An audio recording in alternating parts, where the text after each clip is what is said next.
जय गुरु जी को चरण वंदना और गुरु जी की संगत को नमन। मैं एक प्रसंग से आज गुरु जी का सत्संग जो है ना शुरू करना चाह रहा हूँ।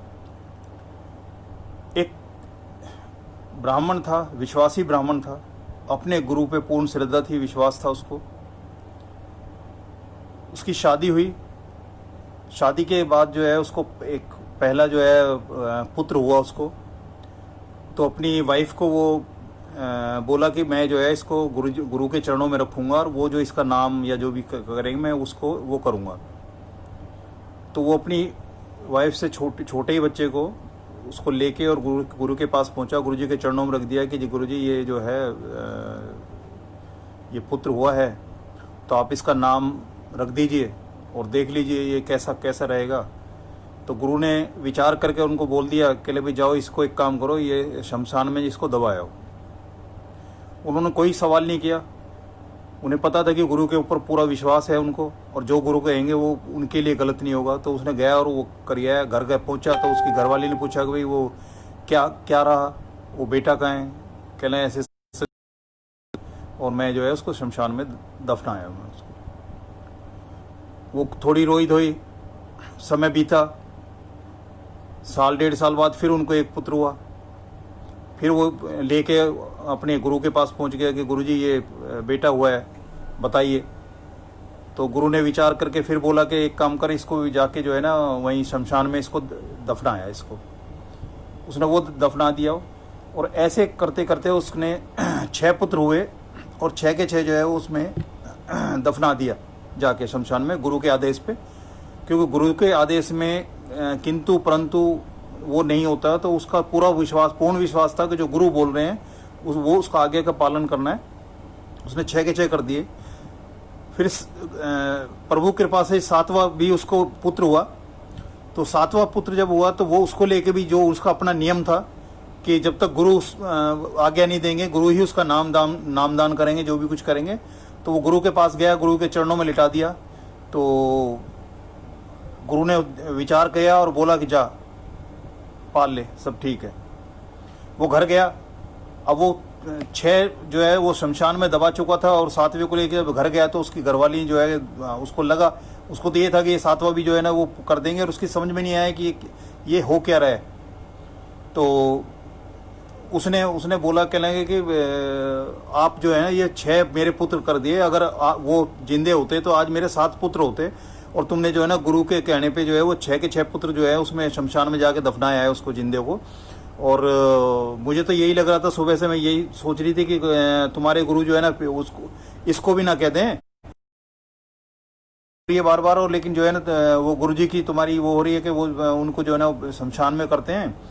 तो वो कहने लगा अपने गुरु से तो पूछना कि भाई हमारे 7 पुत्र हुए और एक हमें वापस किया, बाकी सारे उसमें दफना दिए। तो उनमें ऐसा क्या था कि जो,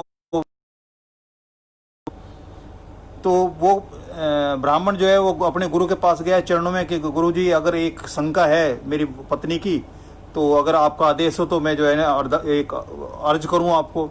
गुरु ने कहा महाराज हाँ बोलिए। तो उसने कहा कि जो वो ये कह रहे हैं कि ऊपर वाले ने तो हमें जो है ना 7 पुत्र दिए थे और 6 जो है ना आपने जो है ना उसमें दफन करवा दिए, और एक ही बचा है, और अगर वो 6 के 6 भी होते तो आज हमारे 7 पुत्र होते। तो उन्होंने कहा भाई ऐसा है, आप एक काम करना, अपनी पत्नी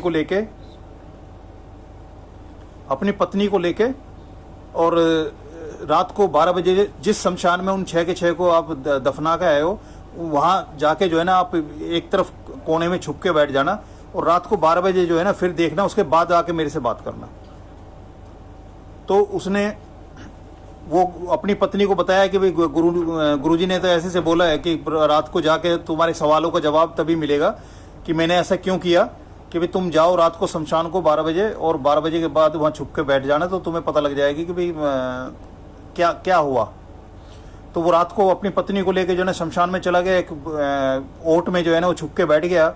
तो रात को जैसे ही 12 बजते हैं तो सारे जो बच्चे उसने दफनाए थे उस वहाँ गुरु की आदेश से, वो एक एक करके सारे अंदर से नीचे से निकल के ऊपर बैठ गए। तो वो सब आपस में जो है ना बातचीत करने लगे। तो जो पहला लड़का था वो कहने लगा कि ये जो है ब्राह्मण तो बड़ा तेज है और इसका बड़ा गुरु जो है ना उससे भी आगे है, और मैं तो मेरा तो कर्जा था इस पे 10,000 रुपये, और मैं तो 10,000 जैसे ही इसके खर्च करवाता मैं मेरे 10,000 मिलने थे, मैं चला जाना था, मैंने कोई इसका रहने थोड़ी आया हूँ। दूसरा बोला, कह रहा है भाई मेरा भी तो कर्जा ही था, मैं कौन सा इसके यहाँ रहने आया था, मैं कोई इसके पलने थोड़ी आया था, ये तो पिछले जन्म में इसने ये इतना कर्जा लिया, 25,000 रुपये कर्जा लिया था, और मैं तो उसको लेने के लिए इसके आया था, लेकिन इसने तो चालाकी दिखाई कि मेरे को पैदा होते ही जो है ना उसमें दफना दिया मेरे को, तो ये कर्जे से फ्री हो गया। ऐसे करते करते 6 के 6 ने बताया कि भाई सब ने था, एक कह रहा कि मेरे तो इतना कर्जा था कि ये सारी जिंदगी कमा कमा के देता रहता, लेकिन मेरा पूरा नहीं पड़ता, मेरा इतना कर्जा था इसके ऊपर में, और इसने तो जो है इसके गुरु ने इतना ऐसा हमें कर दिया कि हम इसको जो है ना सारे उससे बचा लिया। जब उनकी सारी की बात सुनी तो यही कहते हैं, गुरुजी का भी यही है कि ये जो औलाद जो है ये कर्जा होती हैं, कि सब कहते हैं कि बाप बन के किसी ने नहीं खाया, बेटा बन के सबने खाया है। तो वो जब वो वापस आए तो उन्होंने जाके जो है ना उनकी पत्नी और वो दोनों ब्राह्मण जो है ना, वो ब्राह्मणी और ब्राह्मण जो दोनों गए गुरुजी के पास, उनके मत्था टेका कि महाराज वो तो नज़ारा देख लिया हमने। तो कहने लगे लेकिन ये सातवां जो है, ये सातवां कैसे हो गया, जब औलाद कर्जा ही होती है तो ये सातवें का क्या है। कह रहे नहीं, इसके ऊपर तुम्हारी जो है ना पहले तुम्हारा कर्जा है, तो ये तो उसको उतारने के लिए है, इसका जन्म तुम्हारे उतारने हुआ है, तो ये तुम्हें पूरी सुख और समृद्धि देगा, तुम्हारी अच्छे से सेवा करेगा। तो इसलिए वो 6 तो तुम्हारे कर्जे थे जो तुम्हारी जिंदगी को बर्बाद करने आए थे, और उनकी वजह से तुम जो है ना सब ये तुम्हारा खाना पीना आना जाना सब दिन का चैन रात की नींद सब खत्म हो जाता। तो वो मैंने उनको ऐसा मौका ही नहीं दिया कि तुम्हारी इस जन्म में जो है, क्योंकि तुम मेरी शरण में आए हो, तो मैंने ऐसा मौका ही नहीं दिया कि तुम्हारी जिंदगी में कोई ऐसा दुख या परेशानी कोई पैदा करे, इसलिए मैं उनको जो है जैसी आए थे वैसी के वैसे उनको दफना दिया और तुम्हारी जिंदगी से निकाल दिया। तो ये गुरुजी की कृपा है कि जो सच्चा गुरु होता है, सदगुरु जो होते हैं, उनको पिछला भी पता है, जो चल रहा है वो भी पता है, आगे क्या होना है सब सारा पता है। तो उस ऐसे जंजाल से, ऐसी परेशानियों से वो हमें निकाल के बचा के रखते हैं, और हर आंधी तूफान से जो है ना हमें निकाल के रखते हैं। तो गुरुजी का भी यही है कि बहुत सी ऐसी परेशानियां हैं जो हमारी जिंदगी में आई भी और चली भी गई और हमें पता भी नहीं लगा। हमें उन परेशानियों को, उन दिक्कतों को, उन कष्टों को पता ही नहीं लगने दिया गुरुजी ने, और उनको जो है ना उसका अकाउंट 4 कर दिया। जो 10% जो गुरुजी वो करवाते हैं, भुगतवाते हैं कि आपका अकाउंट 0 करने के लिए, जिससे अगले जन्म तक जो है ना आपका वो ना जाए। गुरुजी की संगत में है, एक अंकल सेवा में हुआ करते थे, तो एक बार उन्होंने बताया था अपना कि भाई मेरे को कोई उनको बीमारी हुई, डॉक्टर का इलाज कराया, इलाज कराने के बाद जो टेस्ट वगैरह कराए तो डॉक्टर ने बोला कि जी ये तो इसका जो है ना एक 50 इंजेक्शन का कोर्स है, और सारे इम्पोर्टेंट इंजेक्शन है, और एक इंजेक्शन 25,000 का आएगा, वो था उसमें तो, और 50 का कोर्स है। तो उसने पूछा, कह लेंगे जी आप उसके जो इंजेक्शन लगेंगे उसकी रिकवरी रेट क्या है, मतलब बीमारी से कितना होगा। कह लें जी वो तो हम 50% की भी नहीं कर सकते, एक चांस ले सकते हैं हम, तो आप ये एक काम करोगे, आप 50 इंजेक्शन आप ये 1 by 1 करके जो है ना उनको लगवा लो। श्योर नहीं थे कि उन इंजेक्शन के बाद भी उस बीमारी से उनको निजात मिलेगी। वो घर पे गए, उनके फादर थे, फादर के इकलौते बेटे, और उन्होंने अपने फादर को बताया कि ऐसे ऐसे जो है ना डॉक्टर ने बताया कि भाई ये 25,000 का एक इंजेक्शन है और 50 का कोर्स है। तो उनके फादर ने वो कहने लगा मैंने तो गुरुजी के ऊपर छोड़ रखा है, तो मैंने तो कोई इंजेक्शन वगैरह नहीं लगाना, और जैसा गुरुजी चाहेंगे वैसा करें, मैंने कोई ऐसा इंजेक्शन वगैरह नहीं लगाना। उनके फादर बोले, कह रहे बेटा मैं इस उम्र के पड़ाव पे तेरे बच्चों को नहीं पाल सकता, मेरे पास ना इतनी उम्र है ना शक्ति है कि मैं तेरे बच्चों को पालूं। गुरुजी ने जो करना है वो तो गुरुजी करते रहेंगे, उनको अपना काम करने दे, लेकिन ये अगर डॉक्टर ये बोल रहे हैं तो एक काम कर, तुम जो है ये इंजेक्शन लगवाना शुरू कर दे।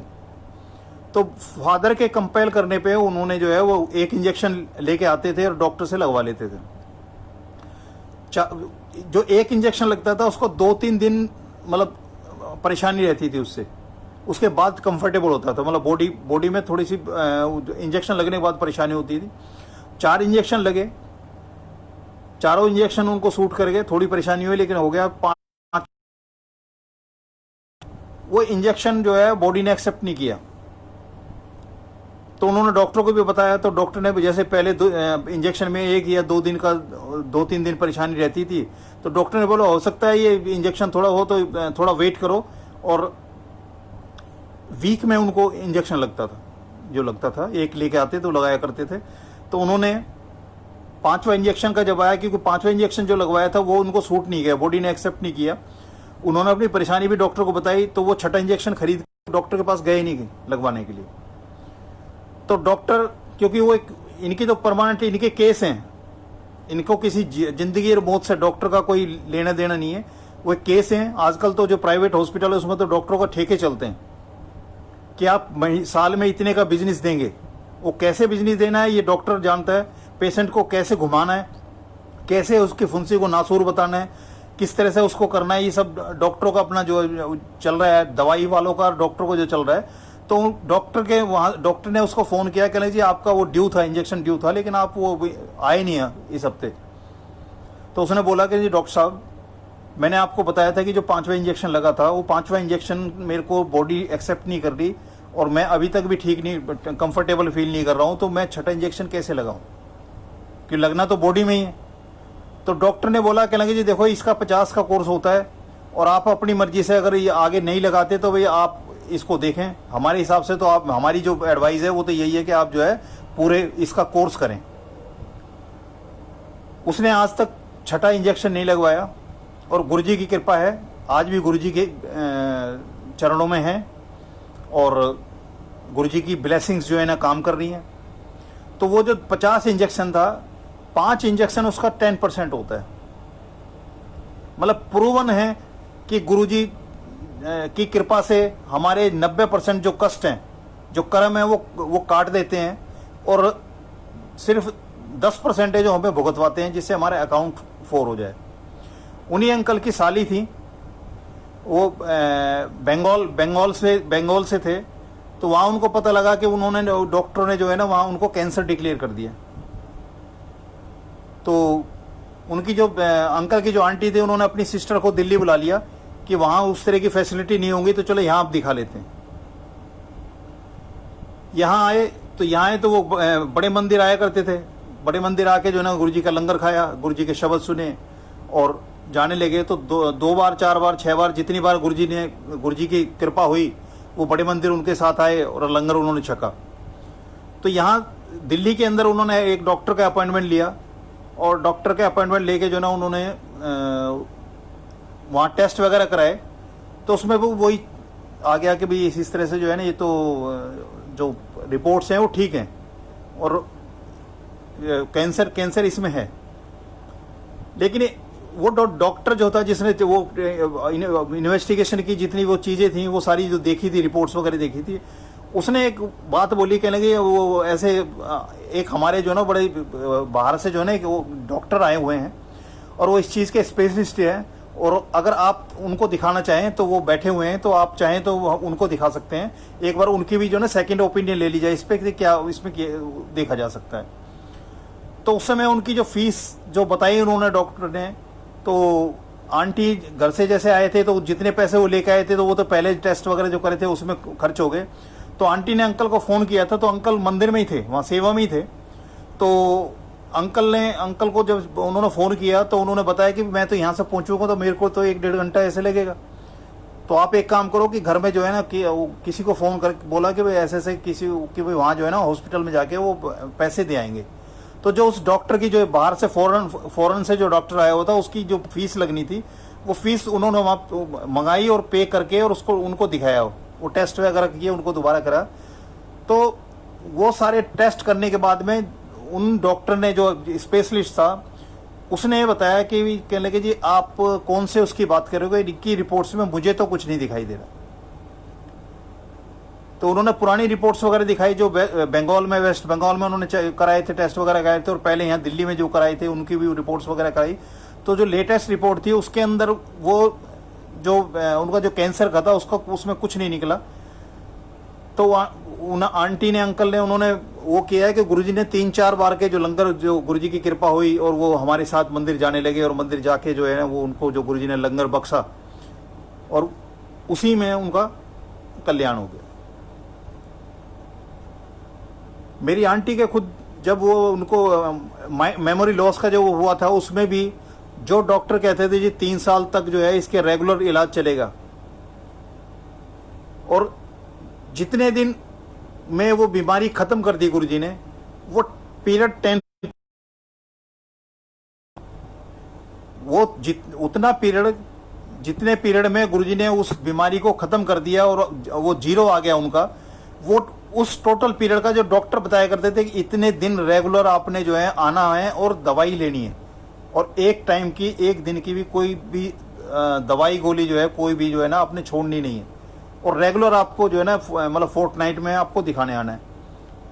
तो जब हम उससे कैलकुलेट करते हैं तो कैलकुलेशन में क्लियर है कि गुरुजी ने वो पीरियड जो डॉक्टर बताया करते थे आंटी का, वो पीरियड सिर्फ उसमें 10% में ही वो बीमारी खत्म कर दी, और 2008 से लेके और आज 2020 से 12 साल का पीरियड निकल चुका, लेकिन आज तक वो दोबारा नौबत नहीं आई। जबकि वो डॉक्टर ये कहता था सर्दियों में इस बीमारी का अटैक बहुत तेजी से होता है, और कोई भी अगर आपको दिक्कत हो, एक भी सिम्टम आपको नजर आए तो इमीडिएटली आप लेके आना। लेकिन 2008 से लेकर 2012, अभी 2 महीने बाद जो है ये सर्दियां, 2020 की भी सर्दियां शुरू हो जाएंगी, लेकिन आंटी को उस बीमारी से निजात दिलाई, और वो भी उतने पीरियड में, वो जो 10% पीरियड था जो हमें भुगतवाया, और वो उसमें भी साथ गुरुजी की कृपा थी।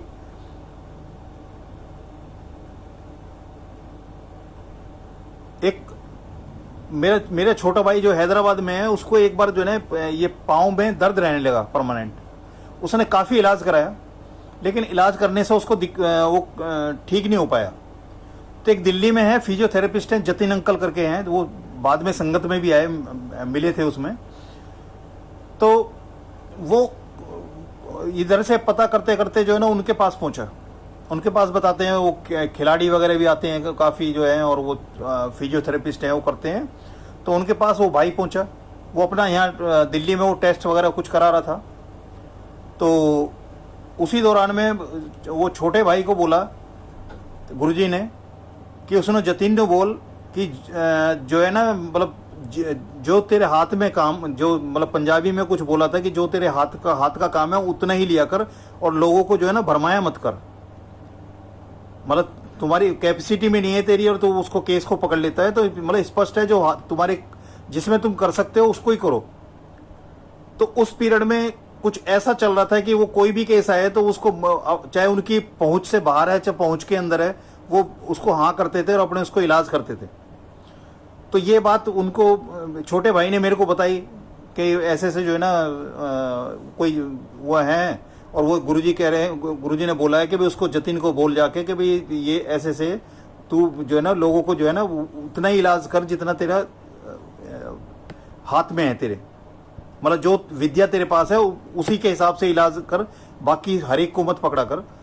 तो मैं कि बड़े मंदिर में ऐसे ही मैं बैठ के ये किसी को बात कह रहा था, मुझे नहीं पता कि वो मैसेज किसके लिए था, और मैं जिनसे बात कर रहा था मैंने कि ऐसे उसको ऐसे गुरुजी ने बोला है कि भाई जतिन को ये कर। अब मेरे पास वो ऐसा था नहीं मामला, और उस दिन क्या हुआ था कि छोटे भाई की उसमें जतिन अंकल ने बड़े मंदिर में आना था मत्था टेकने। तो मेरे भाई का मैसेज आया था कि मैंने भाई साहब आपको जो है ना वो जतिन अंकल का उनका जो है ना डॉक्टर जो है फिजियोथेरेपिस्ट है, उनका मैंने आपका नंबर उनको दे दिया है, और वो बड़े मंदिर आ रहे हैं, तो आप प्लीज़ देख लेना कि उनको जो है थोड़ा सा बता देना यहाँ क्या सिस्टम है, गुरुजी का क्या सिस्टम है, कैसे क्या होता है। तो मैं उनकी वेट कर रहा था, और उसने जो दूसरी बात बताई थी मैं किसी के साथ शेयर कर रहा था। मैंने कहा जी मैं उनको जानता नहीं, ना मैंने उनका चेहरा देखा, और छोटे भाई कह रहा है कि मैसेज, और मैं बार बार उस दिन वैसे मैं फ़ोन को जो है ना बंद करके रखता था, लेकिन उस भी दिन क्योंकि छोटे भाई ने बोला था कि वो गुरुजी की इसमें आ रहे हैं, बड़े मंदिर में आ रहे हैं, तो मैं वो मोबाइल को बार बार निकाल के देख रहा था। मुझे था कि साइलेंट पे कर रखा है, हो सकता है उनका यार मुझे पता ना लगे, तो इसलिए मैं बार बार देख रहा था। तो एक अंकल ने मेरे को टोका, अंकल थे वो सेवा में, तो उन्होंने मेरे टोका, तो फिर मैंने उनको बताया था, ये बात बता रहा था मैं उनको कि आज जैसे वो जतिन अंकल हैं और इसी तरह से छोटे भाई ने बोला है कि गुरुजी ने ये आदेश दिया है और मैं उनको पहचानता नहीं, और इसलिए मैं बार बार देख रहा हूँ कि कभी ऐसा ना हो साइलेंट पे जो है ना उनका फ़ोन आए और वो मेरे को कॉल कर रहे हैं और मेरे को पता ही ना लगे। जब मैं ये बात कर रहा था उसी समय एक सेवादार थे जो जल प्रसाद की सेवा में थे मेरे साथ में, उनके कान में जैसे ही जतिन वर्ड पड़ा तो उन्होंने मेरे पास आकर बोला कि अंकल आप किन जतिन की बात कर रहे हो कि मैंने कही जी भाई ये ऐसे से ये मोबाइल नंबर है उनका, छोटे भाई ने दिया है और इस नंबर से फ़ोन आना है, जानता मैं भी नहीं हूँ। तो उन्होंने नंबर देखते ही उन्होंने बोला कि ये तो ऐसे ऐसे जो फिजियोथेरेपिस्ट हैं उधर मॉडल टाउन का उधर कहीं है और ये तो उनका वो है। तो उन्होंने फिर अपना बताया कि उनके फादर उनके पास गए थे अपना इलाज कराने के लिए, ये वो ले जाता था उनके पास में। और यहाँ तक भी है उसी पीरियड में जब उनके फादर जतिन अंकल से जो है ना इलाज करा रहे थे, उनके यहाँ डेली उनकी सिटिंग वगैरह होती थी।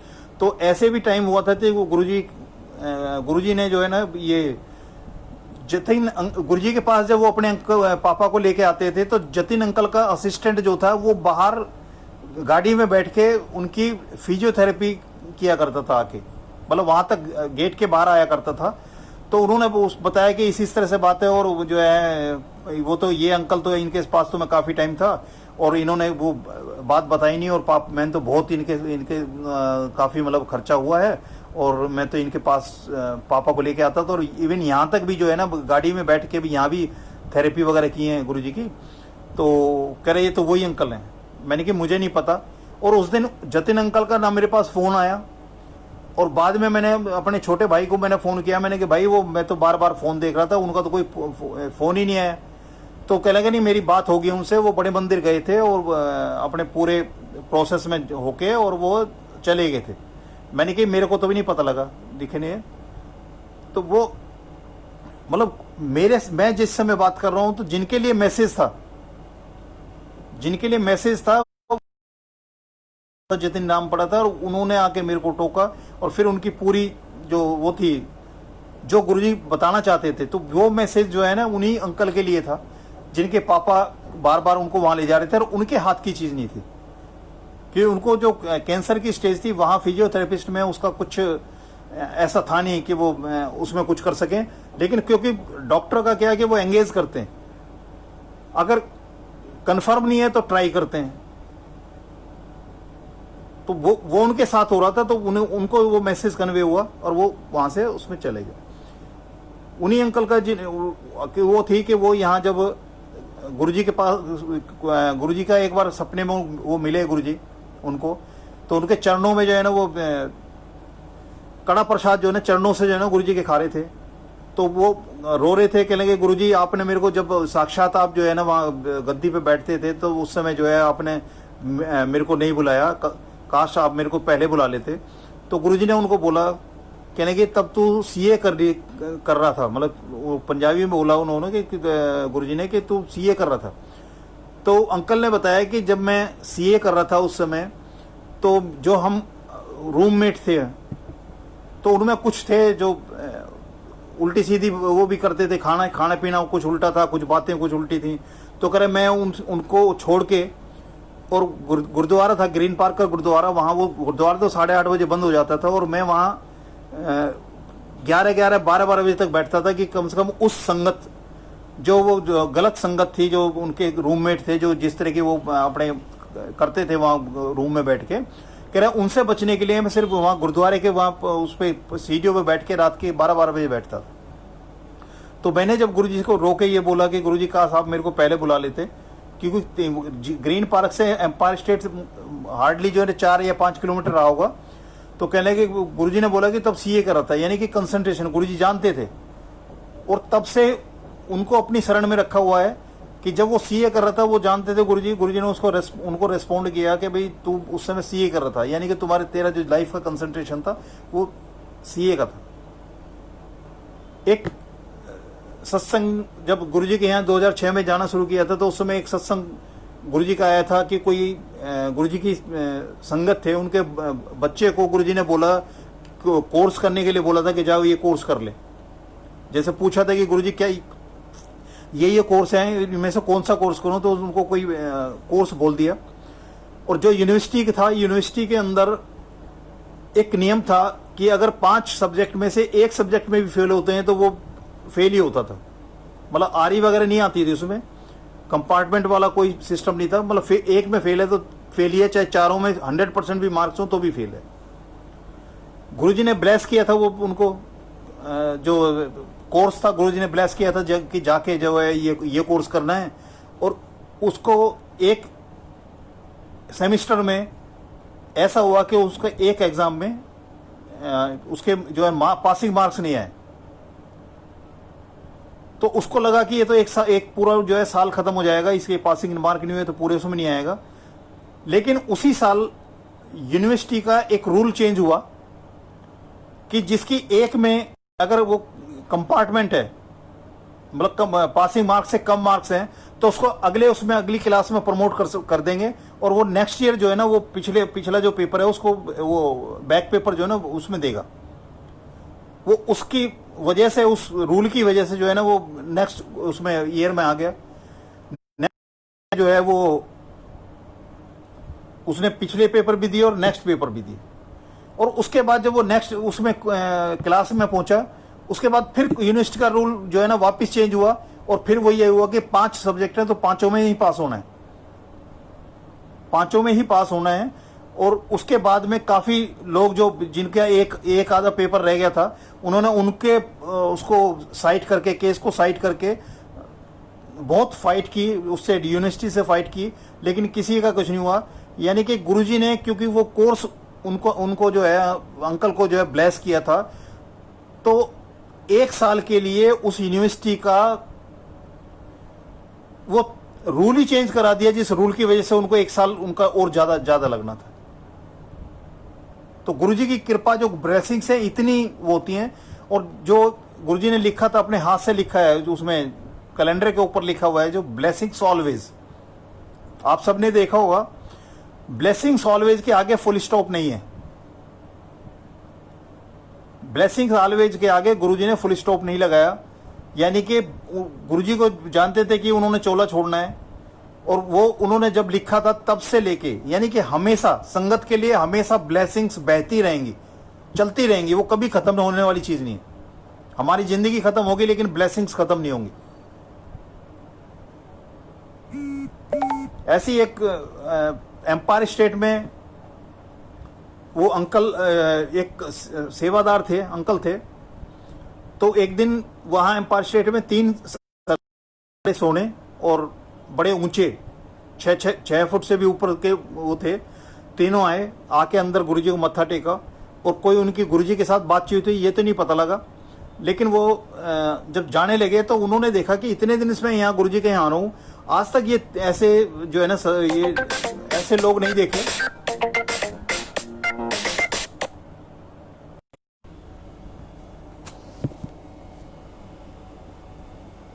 ये ऐसे लोग जो है ना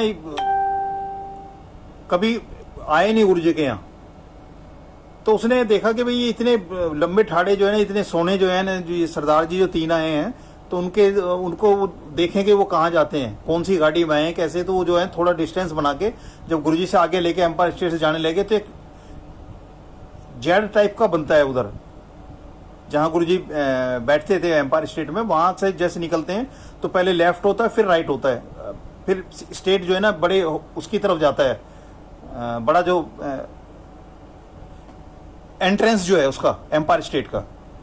तो वो थोड़ा सा डिस्टेंस में चल रहे थे, तो जैसे ही वो टर्न हुए, मतलब लेफ्ट होके, और वो अंकल पीछे थे और वो राइट हुए हैं, और वो अंकल बैक साइड में जब गए, जब वो जाके राइट हुए तो देखा कि आगे जो है ना सरदार जी, तीनों सरदारों में से कोई नहीं दिखाई दिया। तो वो बड़ा तेज गए उसमें, और उनको लगा कि इतनी जल्दी वो यहाँ से, और मेन गेट काफी डिस्टेंस पे है, कि वहां कैसे पहुंच सकते हैं। तो उनको ये भी लगा कि हो सकता है दाएं बाएं इधर उधर कहीं जो है ना वो उसमें कहीं किसी यहीं की कोठियों में तो नहीं चले गए अंदर उसमें। लेकिन वो सीधे गए और वहां जाके जो गेट पे जो वो बैठा था, संतरी जो बैठा था, गार्ड जो बैठा था, उससे बोला, कहने लगे जी अभी जो है ना 3 सरदार जी आए थे, बड़े ऊंचे ठाड़े सरदार जी थे, तो वो बाहर निकल के किधर को गए।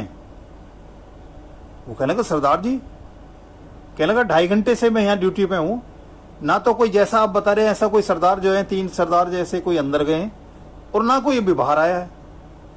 तो वो अपने वापस बड़ा मतलब असमंजस में कि ऐसे कैसे हो सकता है कि इतने डिस्टेंस में वो तीनों आए और कैसे कहाँ चले गए। तो जब वापस आए एम्पायर स्टेट में और अंदर गए गुरुजी के वहां गए, तो गुरुजी ने उन्हें बुला के बोला कि लवली है वो सरदार जी। तो वो थोड़ा शर्मिंदा हुआ कि गुरुजी को पता है कि भाई वो क्या क्या देखने गए थे, क्या करने गए थे। तो तब गुरुजी ने उनको रिवील किया कि वो ब्रह्मा विष्णु महेश जी के मतलब अपनी कोई भी परेशानी दिक्कत है वो गुरुजी के साथ जो है वो कुछ अपना जो डिस्कस करके जो है ना वो गए थे। तो गुरुजी ने उनको बताया था कि वो ब्रह्मा विष्णु महेश थे, जो तीनों जो है जिनके पीछे गया था, पीछा करने, जिनको ढूंढने गया था कि भी कौन है कैसे हैं, उनका पता करने गया था। तो ये वही परम शक्ति है जो एक ओंकार है, ओम है, जहां से सारी सृष्टि की उत्पत्ति हो रही है, जिसमें सारी सृष्टि को जाना है।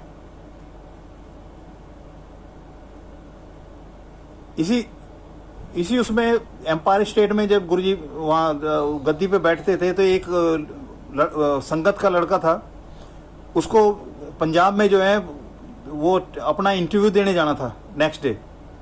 तो शाम रात की बस से जो है ना उसने इससे कश्मीरी गेट से बस पकड़नी थी, लास्ट बस जो है। तो वहाँ गुरुजी को मत्था टेकने आया था कि गुरुजी की ब्लेसिंग्स लेके जाऊंगा तो कल जो है वहाँ काम हो जाएगा। तो जब वो गुरुजी के वहाँ गया तो उसके तो ये था कि बस चाय प्रसाद लेके और मत्था टेक के और आगे लेके निकल जाऊंगा। तो उसने चाय प्रसाद जैसे मिली, चाय प्रसाद फिनिश की और उसके बाद में उठा और उठ के जो है ना गुरुजी को जाके मत्था टेका आगे लेने के लिए। तो गुरुजी ने उनको बोले कि क्या चाय पी ली थी? कहले हाँ जी। तो कहने लगे मेरे को कौन पिलाएगा? तो उसको उनको बोला कि जाके जो है ना वो चाय प्रसाद बना के ला मेरे लिए।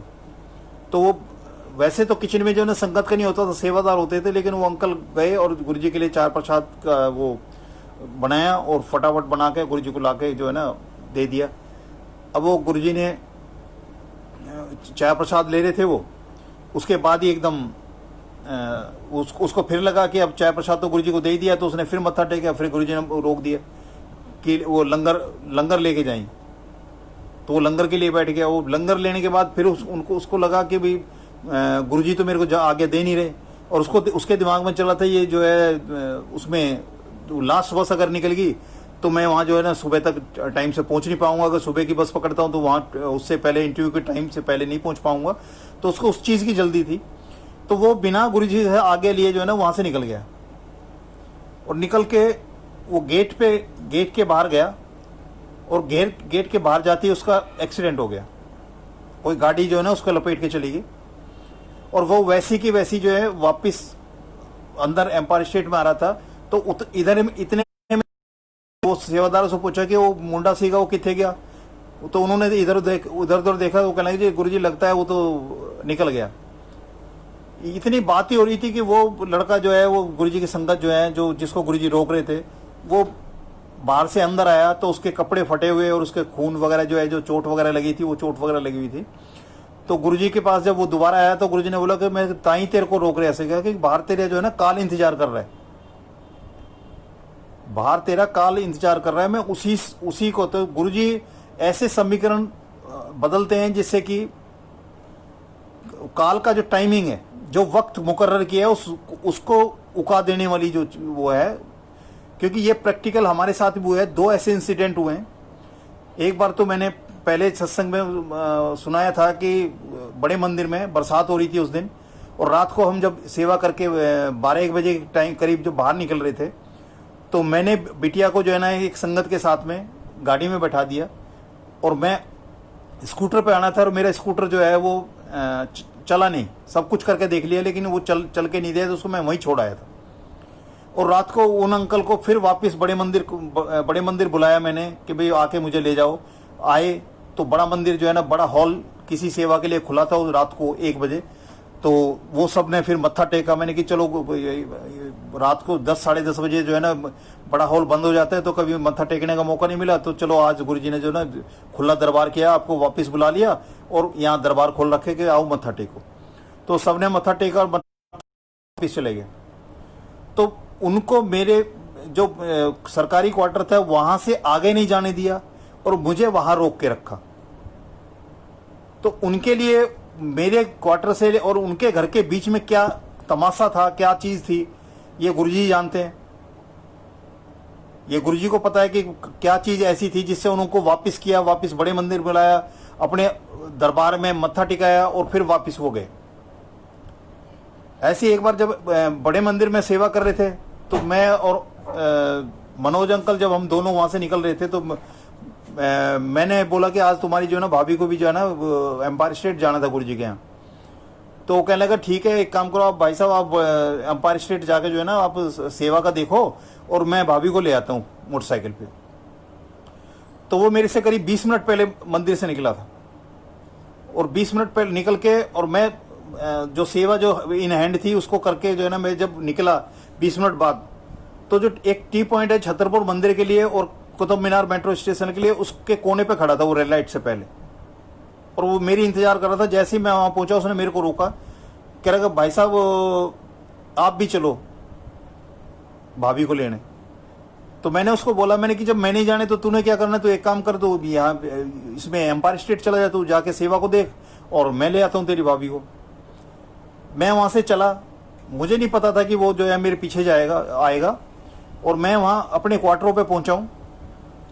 वहाँ गया, मैं अंदर गया, ऊपर गया, तो मैं जब स्कूटर वहाँ से मैं रोका, मैंने वहाँ जाके ऊपर जाने से पहले देखा वो नीचे पीछे पीछे मेरे आके उसने मोटरसाइकिल लगा दी वहीं।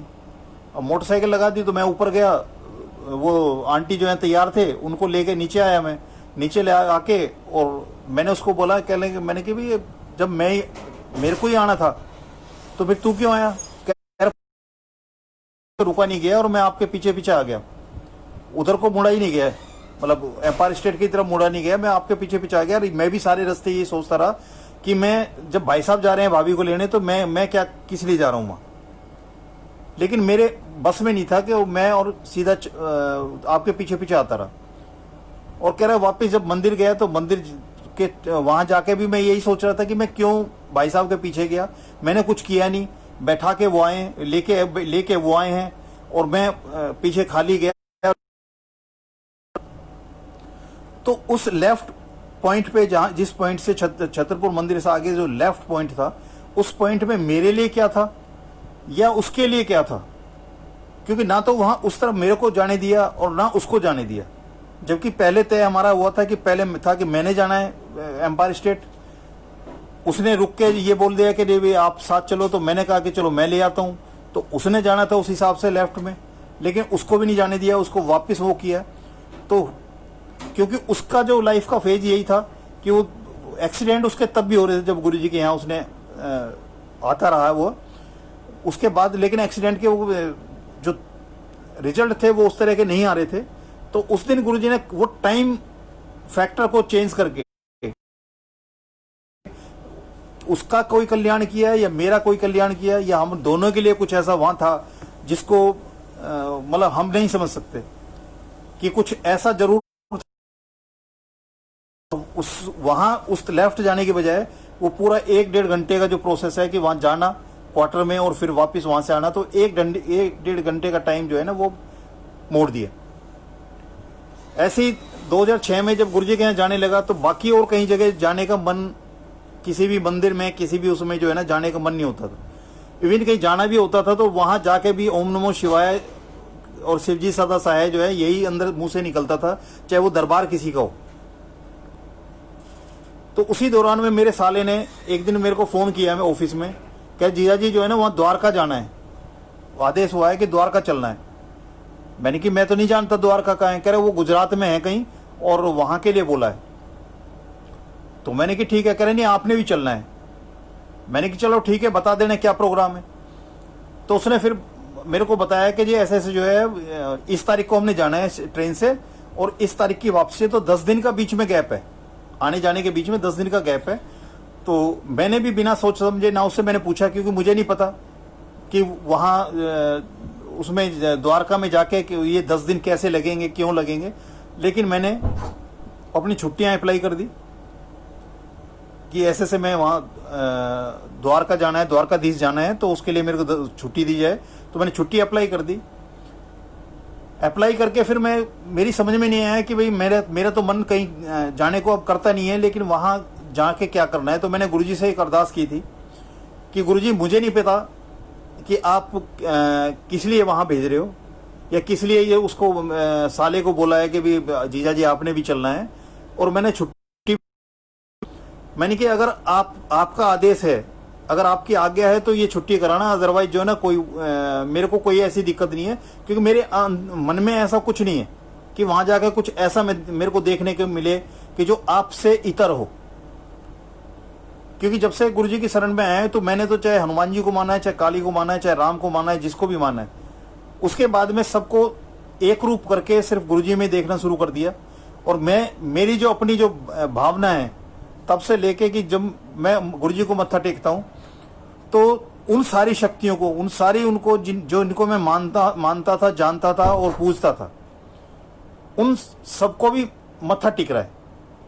क्योंकि जब सबका जो उद्गम स्थान वही है, गुरुजी हैं, वो वहीं से सब निकले हैं और उसी में सबने समाना है, तो किसी को भी मत्था टिकेगा वहीं। और जब उसी परम शक्ति को जब मत्था टिक रहा है तो उन सबको तो मत्था टिक ही गया।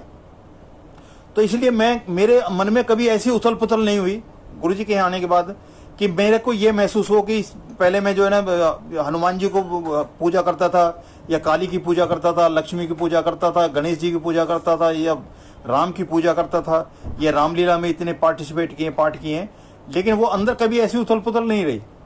एक सबर ये तो बहुत जल्दी गुरुजी ने दिला दिया था कि गुरुजी के यहाँ जब मत्था टेकना शुरू किया तो वो यही था कि कुल मिला के जो ना उनको मत्था टिक रहा है। तो इसलिए कोई कंफ्यूजन वाली बात ही नहीं थी। तो मैंने गुरुजी को बोला, मैंने कहा जी आपकी आज्ञा हो तो ये छुट्टी कराना, ना अदरवाइज कोई बात नहीं है। लेकिन मेरा अपना अंदर से कोई वो नहीं है कि मेरी कोई ऐसी जिज्ञासा नहीं कि मैं वहां जाके कुछ ऐसा देखूं जो आपसे बाहर कुछ हो। तो मैं शांत बैठा रहा। तो छुट्टियां हो गई तो यहाँ से जब हम गए उनके साथ में, वहां पहुंचे तो 3 दिन के अंदर वो सारा इसके श्री कृष्ण जी का, बलदाऊ का, और वो जो उसमें भेंट द्वार का है वो सब जो है 3 दिन में सारा पूरा हो गया। उसके बाद वहाँ सोमनाथ के मंदिर भी जाने का हुआ। तो अभी पीछे शिवपुराण जो है ना, अभी पीछे जो है ये इसमें श्रवण मास में जो है शिवपुराण का थोड़ा जो है वो सुनने का मौका मिला। तो तब ये लगा कि जो महाशिव हैं, जो ब्रह्मा विष्णु महेश है, तो महेश तो एक रुद्र है जिनकी उत्पत्ति भी उनसे ही हुई है। तो वहां जब गया मैंने पाया उसमें कि एक तो नागेश्वर वहां स्वयंभू शिवलिंग है, एक भटकेश्वर स्वयंभू शिवलिंग है, और एक सोमनाथ में शिवलिंग है। तो गुरुजी ने उन 10 दिन को वहां भेज के 3 जो स्वयंभू शिवलिंग है जिनकी स्थापना स्वयं शंकर ने की है, उनके मेरे को दर्शन कराए। तो वहाँ 3 दिन बाद तो ये हुआ कि सब कुछ देख लिया। फिर उसके बाद ये सोमनाथ के मंदिर भी चले गए। उसके बाद एक दिन साला जो है वो बलदाऊ के मंदिर में जो है ना, वहाँ जब गए तो उसके बाद वो कहने लगा कि जीजा जी यहाँ तो सब कुछ हमने तो देख लिया, अब ये बाकी दिन कैसे बिताएं। उसका जो हमारे जो वापसी है, ट्रेन की जो रिजर्वेशन है वो तो इस तारीख की है, और यहाँ सब कुछ देख लिया, जो लोग बता रहे थे वो तो सारा कुछ देख लिया। उसके बाद जब बलदाऊ के यहाँ गए तो वहां का जो पुजारी था, उस पुजारी ने साले को बुलाया और बुलाकर उसको बोला कि जी 7 दिन आपने ये नियम करना है। उनको कोई नियम बताया।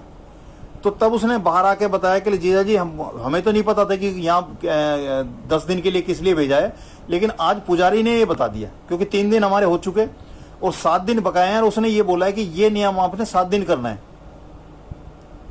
तो वो 7 दिन भी पूरे हो गए। वहां साला जो है वो संध्या करता है, मतलब शाम की जो धूप बत्ती अगरबत्ती करता है वो। तो वो जब वहां से हम जाने का टाइम था, तो रास्ते में हम जा रहे थे ट्रेन पकड़ने के लिए, जिस दिन वापसी थी हमारी। तो वो कहने लगा जीजा जी ये एक छोटा सा मंदिर था, हनुमान जी का मंदिर था, इसके डिवाइडर के ऊपर बना हुआ था। तो वो कहने लगा जीजा जी बाकी तो मेरे को दिखाई नहीं दे रहा, बाकी तो दूर पड़ेंगे, यही उसके प्लेटफॉर्म के नजदीक है, तो मैं शाम की जो है ना धूप बत्ती वगैरह यहीं कर जाऊंगा। मैंने कि ठीक है। हम वहां पहुंचे हैं, उस पे रेलवे स्टेशन पे, वहाँ बैठे हैं, बस ट्रेन का इंतजार कर रहे हैं, ट्रेन आने में टाइम था। उतने ही वो शाम होगी, तो वो कहने लगे जीजा जी एक वहीं बैठे बैठे एक पताका दिखाई दे रही थी, एक झंडा दिखाई दे रहा था, सिर्फ झंडा झंडा दिखाई दे रहा था। तो वहाँ द्वारका में ये पाया कि मंदिर किसी का हो, लेकिन वहाँ पताका जो है वो उसका द्वारकाधीश की है। तो मैंने वहाँ वो पताका देख के जो ना वो कहने लगे जीजा जी टाइम है, और ये शायद झंडा जो लगा हुआ किसी मंदिर पे ही, तो चलो वहाँ चल के देखते हैं। जब हम वहाँ गए तो बड़ा डेजर्टेड वाला वो था, ना कोई पुजारी था वहाँ, और बहुत पुराना वो बना हुआ था। तो वहाँ जाकर गए तो उसने देखा तो उसकी जेब में धूप बत्ती और वो पड़ी हुई थी, माचिस वगैरह। तो वो कहने लगा जीजा जी ये तो वो तो सिर्फ हनुमान जी विराजमान थे, यहाँ तो जितनों को मैं मानता हूँ सारे सबके जो है यहाँ बने हुए हैं, और तो अब टाइम तो हो ही गया तो मैं यहीं कर लेता हूँ। मैंने कि ठीक है भाई यहीं कर ले। उसने अपनी वो बैठ के वहाँ पूजा की, और पूजा करके जो है हम वापस आए और मैं दिल्ली आ गया, वो अपने घर चले गए। तो एक सीडी वहाँ से खरीदी थी हमने, तो वो सीडी लेके उसने सीडी लगाई। तो सीडी के अंदर जो कंक्लूड किया उस सीडी में, जो जिसने भी सीडी बनाई थी, उसने ये कहा था कि जो द्वारकाधीश आता है उसकी जो पूजा जो है वो तभी संपूर्ण होगी जब उस मंदिर में जिसमें लास्ट में उसने संध्या की थी, जिसमें लास्ट में उसने संध्या की थी कि इसके अंदर जब तक वो अंतिम वो नहीं करेगा, यहाँ आके मत्था नहीं टेकेगा, तो उसकी वो जो यात्रा है वो कंप्लीट नहीं मानी जाएगी। तो उसने मेरे को फोन किया कि जीजा जी जिस मंदिर में हम वैसे ही अचानक चले गए थे, उसका झंडा देख के कह रहा आज मैं सीडी लगा के देखी थी, वहां से लेके आया था, वो कौन कौन से स्थान जो बताए गए हैं और हमने क्या क्या देखा। तो कहने की एक एक चीज ढूंढ ढूंढ के जो है ना वो उन्होंने दिखा दी है। और उस मंदिर में, जिस मंदिर में हमने लास्ट में जाके जो है ना वहां पूजा की थी, ये सीडी ये बताती है कि जब तक इस मंदिर में वो पूजा नहीं होगी, इसमें लास्ट में नहीं आएंगे, तो आपकी जो वो यात्रा है वो संपन्न नहीं होगी। तो ये गुरुजी की कृपा ही थी कि हमें नहीं पता था, ना उसको पता था कि कहाँ जाना है, कहाँ मत्था टेकना है, किसको टेकना है। यहाँ ये भी नहीं था कि 3 जो स्वयंभू शिवलिंग के गुरुजी दर्शन कराएंगे। और वहां गए, और वहां जाके जो भटकेश्वर मंदिर है, कृष्ण जी जो रुक्मणी के वियोग में वहां जाके बैठे थे, तब शिव जी वहां प्रकट हुए थे। और वहां एक शिवलिंग है जो थोड़ा सा ज्वार आ जाता है तो वहां जाने के लिए रास्ता बंद हो जाता है। तो वहां पूरे उसमें लाखों लोग जाते हैं द्वारका में, लेकिन वहां बहुत कम लोग जाते हैं। तो वहां जो पुजारी बैठा हुआ था, उस पुजारी से हम ऐसी बात की हमने, मैंने कि जी पूरा द्वारका में तो जो है ना पूरे लोग इकट्ठे होते हैं, लेकिन यहाँ तो बहुत कम लोग दिखाई दे रहे हैं।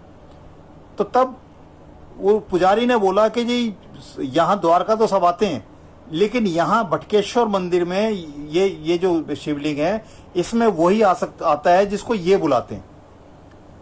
तो गुरुजी के यहाँ भी यही था कि गुरुजी जिसको बुलाते हैं सिर्फ वही आता है। तो वो जो गुरुजी का जो अपना वो है सिस्टम है, जिसके सिस्टम में है कि गुरुजी जिसको बुलाते हैं वही आता है, तो वो गुरुजी ने वहां जाके वो प्रैक्टिकल वो दिखाया, उनके मुंह से कहलवाया कि यहाँ वही आता है जिसको ये बुलाते हैं।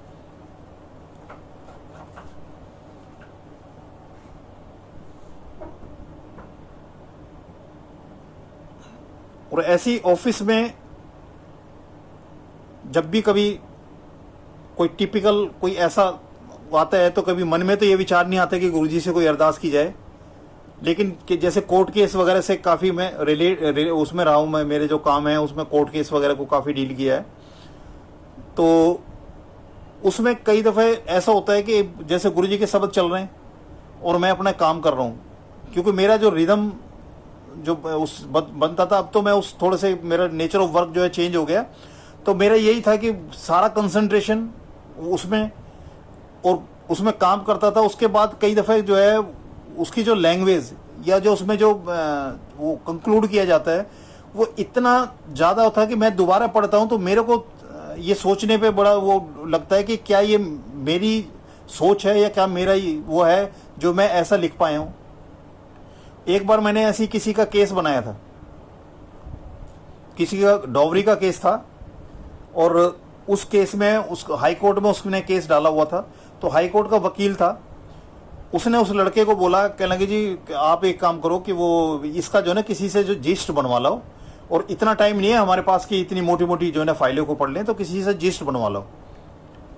तो उसने वो मेरे पास आ गया, मेरे पास आके बोला कि सर जी ऐसे ऐसे बात है, और ये डॉक्टर उसने वकील ने बोला है, और बड़ा नामी वकील है हाई कोर्ट का, तो मैं उसको कुछ कह भी नहीं सकता, किसी के थ्रू गया था उसको, और उसने मेरे को ये बोल दिया मेरी फाइल देके कि भाई इसका जिस्ट बनवा लो। तो मैं कह भाई मैं क्या कर सकता हूँ, मैं तो ये वैसे छोटे मोटे वो करता हूँ, हाई कोर्ट के केस तो मैं कभी डील नहीं करता, ना मुझे पता कि वो किस तरह का जिस्ट चाहता है, क्या चाहता है वो कहने लगा नहीं जी आप, मेरी नज़र में तो और कोई नज़र नहीं आ रहा, तो मैं तो आप ही के पास आए हूँ, तो आप इसका जो भी आपने बनाना है अपने हिसाब से बना लो। अब मैं क्यों फर्स्ट टाइम ऐसा था कि किसी कोर्ट केस को इस तरह से मैं डील कर रहा हूँ, मैं सर्विस मैटर वगैरह तो होते हैं, लेकिन इस तरह का केस को मैं डील कर रहा हूँ, तो मैं उसमें असमंजस में था कि मैं क्या करूँ। अब ये मेरे पास आया है एक उम्मीद लेके, और मैं इसको मने करूँ क्या करूँ, पर मैंने अपने नाम लेके और मैं उसको बैठ गया करने के लिए, स्टडी किया उसको, और मैं बैठ के बनाने लगा। वो बना दिया, उसको लड़के को भी बैठाया, उससे बातचीत की, उसको बना के मैंने उसको दे दिया। मैंने कहा भाई जो मेरे से जैसा बनाया वो इसको ले जा। वो जब अपने वकील के पास लेके गया, जो हाई कोर्ट का वकील था, वकील के पास उसने पढ़ने के बाद जो है उसको पूरा जो उसकी सीक्वेंस बनी, या जो उसमें से जो निकल के गया, उस कहने लगा कि भाई ये किस वकील से किससे बनवा के लाए हो। वो कहने लगे जी वकील वगैरह कोई नहीं, हमारे ऑफिस में हैं, हमारे सारे हैं, और मैंने तो उनसे ही रिक्वेस्ट की थी, तो उन्होंने ही बनाया है जैसे। तो उसको लगा कि भाई वकील ये कहना चाहता है कि भाई क्या कूड़ा बना के ले आया है।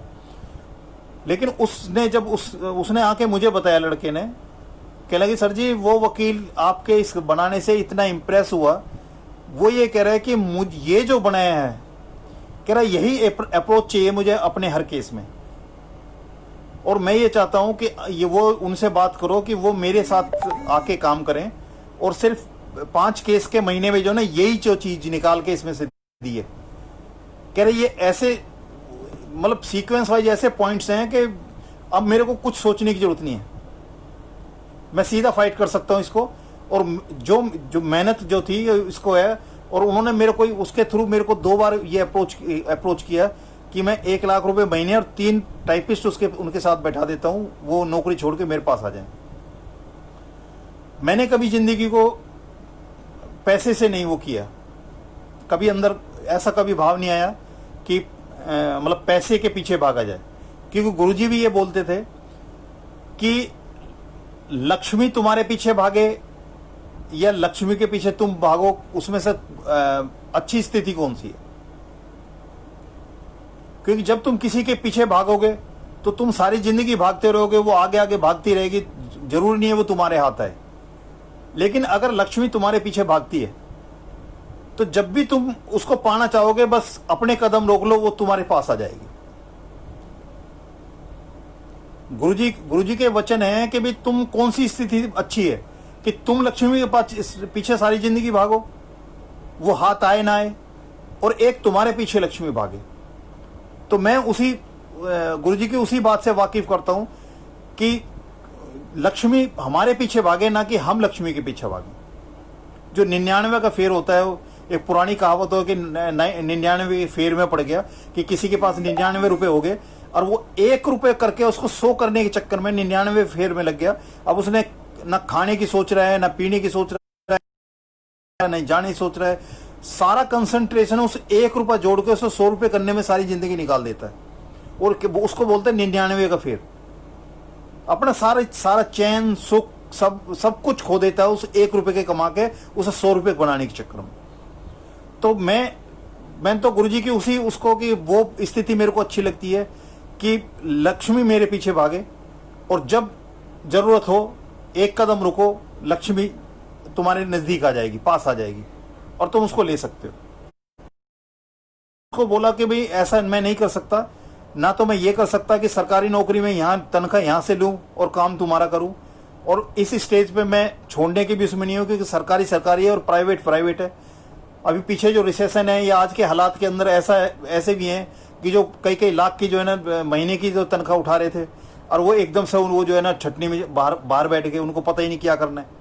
तो मैंने भी उस समय मैंने कहा अभी जब तक मैं यहाँ से ऑनरेडी रिटायर नहीं हो जाता तब तक तो मैं नहीं सोच सकता, और ये मैं गलत कर नहीं सकता कि यहाँ तनख्वाह यहाँ की पाऊँ और काम उनका जाके करूँ।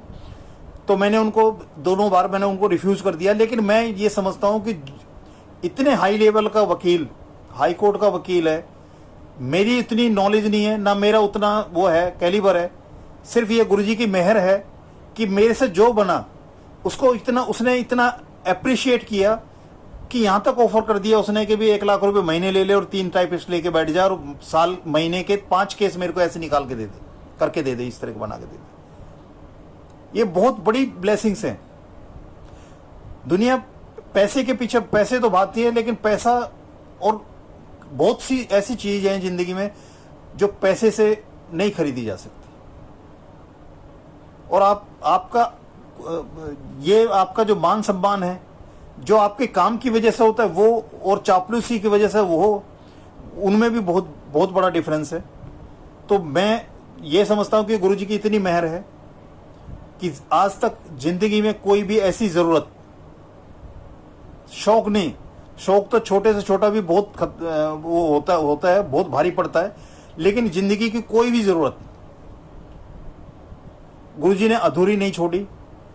और अपनी जिंदगी से जब से गुरुजी के चरणों में हाजिरी लगनी शुरू हुई है, इतना सब्र, इतना संतोष, इतना ठहराव कि कोई बड़ी से बड़ी जो दिक्कत है वो भी बिल्कुल मन के अंदर एक लेस मात्र भी जो है ना परेशानी पैदा नहीं करती। क्योंकि एक विश्वास जो है कि मालिक बैठा है और उसके रहते किसी की कोई ताकत नहीं है कि वो जो है ना हमारा बाल भी बांका कर सके। ये पूरा विश्वास है और ये प्रूवन है, इसमें कोई सोचने की चीज नहीं है। और हर संगत के साथ परेशानी हमारी ये है कि हम जो चाहते हैं अगर वो होता है तो सब कुछ ठीक है, हम जो चाहते हैं वो होता है तो सब कुछ ठीक है, और हमारी चाहत के अलावा कुछ होगा तो कुछ भी ठीक नहीं लगता। वो भले ही जो हम चाह रहे हैं वो हमारे लिए कितना ही नुकसानदेह हो, कितनी हमें परेशानियों में डालने वाला हो, लेकिन हमारे एक जो चाहत पैदा होगी, जो मन में एक चाह पैदा होगी, वो हमें सोचते हैं कि हर जो भी डिसीजन है, जो भी निर्णय है, वो सब हमारे फेवर में हो। एक बहुत पुराने उसमें एक प्रसंग है कि एक वजीर था राजा का, तो कुछ भी होता था, किसी के मरने की खबर आई, किसी के एक्सीडेंट की खबर आई, किसी को कुछ बच्चा पैदा हुआ, तो उसको जब कोई बात होती थी तो उसके मुंह से निकलता था ईश्वरम करोति तो शोभनम करोति, कि ईश्वर जो करता है अच्छा करता है। तो राजा भी सुनता था। एक दिन राजा जो ना अपने उसमें बैठ के और सेब काट रहा था चक्कू से, और काट काट के खा रहा था, और इतने में उसका ध्यान कहीं और चला गया और सेब की जगह उसकी उंगली कट गई। अब उंगली कट गई तो उसने जो है वजीर को बुलाया। वो दर्द से कर्रा रहा था उसको, मतलब दवाई पट्टी करने के बाद भी उसको दर्द बहुत भयंकर हो रहा था उसमें कटी उंगली में। तो उसने जैसे ही वजीर को बुलाया, कह रहे वजीर साहब मेरी तो ऐसे जो है ना ये चाकू से उंगली कट गई। वजीर साहब ने बोला, कह लगे महाराज ईश्वरम करोति तो शोभनम करोति, ईश्वर जो करता है अच्छा ही करता है।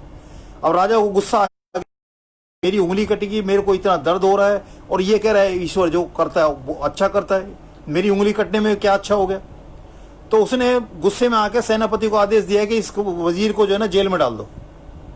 उसको जेल में डाल दिया। जेल में डालने के बाद कुछ दिन बाद जो राजा का जो है उसकी उंगली ठीक होगी उनकी, और राजा का प्रोग्राम बना उसके शिकार करने के लिए, जंगलों में जाने के लिए। अब वो अपने सेनापति और सेना को कुछ लोगों को लेके और वहाँ उस शिकार करने के लिए निकल गए। अब वो एक शेर के पीछे जा रहे थे, जाते जाते वो गहन जंगलों में चले गए, और उसका सेनापति और उसकी सेना के जो लोग थे वो सारे उससे इधर उधर हो गए, और वो अंदर चला गया अकेला। अब राजा अंदर गया तो वहाँ जो भीलों का राज था, तो भीलों ने देखा इंसान कोई आदमी है, उनको पकड़ लिया, गिरफ्तार कर लिया। गिरफ्तार करके अपने जो है जो भीलों का राजा था उनके पास ले गए कि महाराज ये ऐसे ऐसे जो है ना इसमें यहाँ जंगल में जो है ना यहाँ भटकता मिला है इसमें। तो उसने भीलों के राजा ने बोला कि भाई ठीक है जी, आने वाली जो पूर्णमासी है उसको जो है ना वो अपने जो देवता को जो है ना बलि चढ़नी है और मानव बलि चढ़नी है। तो ये ठीक है, हमारे देवता ने जो है ना इसका वो कर दिया, हम इंतजाम कर दिया, अपना आप ही इंतजाम कर दिया, हमें ढूंढ के लाने की जरूरत नहीं पड़ी। तो एक काम करो भाई, इसको जो है ना, इसको अच्छा खिलाओ पिलाओ, नहलाओ धुलाओ और इसको तैयार करो बलि के लिए। उनको अच्छा खाने से खाना दिया गया, नहलाया धोया गया, उनके शरीर में सुगंधित वो लगने लगे और उनको करने लगे। तो जो बलि वाली जो पूर्णमासी की रात आई तो उनको तैयार करके माला वाला पहना के सब कुछ धूप बत्ती अगरबत्ती करके उनको, और उनको जो है वहाँ उनके सामने बैठा दिया गया। और सामने जहाँ बलि दी जाती है उसका वो फट्टा जो लगा हुआ था, तो जैसे ही वो बलि के लिए उसको उसके ऊपर उसका सिर रखा और उसके हाथ दोनों ऐसे किए आगे उसके ऊपर आए, तो उसमें देखा कि उसकी एक राजा की उंगली कटी हुई है। तो जो उनका जो वो था पुजारी जो था, तो पुजारी ने जो है ना भीलों के राजा को बोला कि महाराज ये तो इस अंग भंग है और अंग भंग की जो है ना बलि दी नहीं जा सकती। तो उसको जो है ना वो राजा को वहां से मार पीट के भगा दिया, कह लगे हमारा जो है ये त्योहार जो है ना खराब कर दिया इसने। और ये पहले उनको बोला कि भाई तुमने इसका देखा नहीं कि इसका अंग भंग है कि नहीं है, और उसको वहां से भगा दिया। तो वहां राजा वहां से भटकता भटकता भटकता भटकता अपने राज में गया। तो उसने अपनी व्यथा बताई कि भाई ऐसे ऐसे बात है यार, मैं तो बड़ी मुश्किल से अगर भीलों के उसमें जो है ना से बच के आया हूं। तब उसको याद आया, कह लगे जो वहां वजीर ने कहा था कि ईश्वरम करोती शोभन करोती, कि अगर ये मेरी उंगली ना कटी होती तो आज मेरी बलि चढ़ी गई होती। तो वो अपने नहा धो के अपने उस पे गद्दी पे बैठा। तो उसने सेनापति को बोला कि भाई सेनापति एक काम करो, उसको वजीर साहब को उठा बुला लेके आओ वहां से, जेल से काल कोठरी से लेके आयो और उसको लेके वहां उसको पेश किया राजा को। तो राजा कहने लगा भाई बिल्कुल भी तूने जो मेरे बारे में बात कही थी कि ईश्वरम करोती तो शोभनम करोती, मेरी उंगली कटी थी इस वजह से मेरी बलि चढ़ने से मैं बच गया। लेकिन तूने इतने दिन जो ये काल कोठरी में काटे, तेरा क्या भला हुआ इसमें? वजीर कहने लगा कि महाराज आप जब भी कभी शिकार पे गए तो मैं आपके साथ गया, और बाकी सारे लोग चाहे इधर उधर हो जाए मैं तो आपके साथ ही रहता। और उस हालत में क्या था कि हम दोनों पकड़े जाते। तो आप तो इस अंग भंग की वजह से आपकी बलि तो नहीं दी जाती, पर मैं तो बलि चढ़ जाता। कि क्योंकि आपने गुस्से में आके मुझे यहां इसमें काल कोठरी में डाल दिया था, तो मैं आपके साथ नहीं गया। आपके साथ नहीं गया तो आपके साथ पकड़ा नहीं गया, और आपकी उंगली कटी होने से आप बच गए, और यहां मेरे को बंद करने से, आपके बंद करने से मेरे को मैं बच गया। तो ईश्वरम करोती तो शोभनम करोती, ईश्वर जो करता है अच्छा करता है। हमें बुरा इसलिए लगता है कि हमारे मन के मुताबिक नहीं चल रहा है। तो इसलिए यही वो विश्वास है कि ईश्वर जो करता है अच्छा करता है। गुरु जी भी जो करते हैं वो अच्छा करते हैं, हमारे लिए अच्छा करते हैं, भले ही वो हमारे मन मुताबिक हो या ना हो, लेकिन वो हमारे लिए जो भी करते हैं वो अच्छा करते हैं। जय गुरु जी। आज के लिए इतना ही।